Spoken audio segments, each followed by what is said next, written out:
everyone that have tried to break a habit know how hard it is. In this video I'm going through my 5-step process for breaking a habit. The last step is the most crucial one for it to stick. 5 years ago I had a sugar addiction.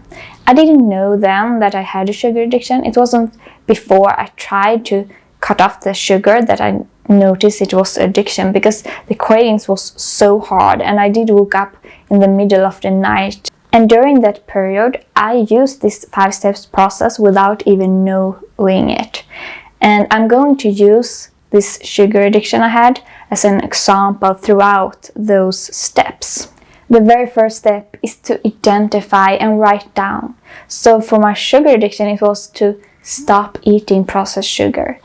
And most of the time, those things happen during the evenings. It happens when I watch a movie or watch some series. The second step is to pick a habit that is better for you, that you will change it with. Because if you just eliminate it, it's very hard. When I started to break my sugar habit, I just eliminated the sugar, and it was so hard. That was how I noticed that it was an addiction, because the cravings and everything, it was so hard. It made me do many things just to get out in the kitchen.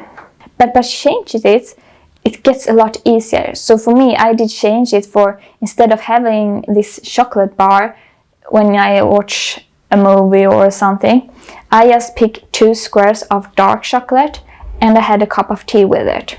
And that made it a lot easier, because it still did came something through my mouth.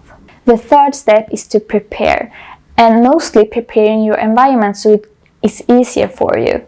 For me, I did cut up some carrot sticks that I could easily eat instead of going for processed sugar. And I also bought this dark chocolate. I did also get rid of everything that was this processed sugar that I wanted to stop, because if it is in my kitchen, it's so much easier for me to take it. If it isn't there, I need to go to the store to buy it, which make it a lot more effort for me. So by preparing my environment, it's easier for me. How you prepare is very different depending on what habit it is that you want to eliminate and what you want to change it with. So just take a bit of a time to think, how can I do to make it easier for me? And also how it make it easier for your brain, because the habit you already have needs very little energy for the thoughts, because it's just streamlined. It has an easy way. So you need to make it easier for you to actually be able to stick to it. And the 4th step is very straightforward. Just do it. This is where you from day to day are doing what it is that you have told yourself that you are going to do. The last step is to check on yourself and remind yourself. And it isn't that now I fall back, now I start to remind myself. No, you should remind yourself every day and give yourself a little bit of applause when you are doing it.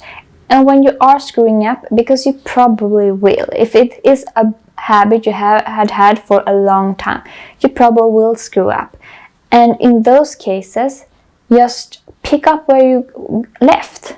If you did screw up one day, that doesn't matter, because you are going for the long run. So just keep on going and doing it again the next day.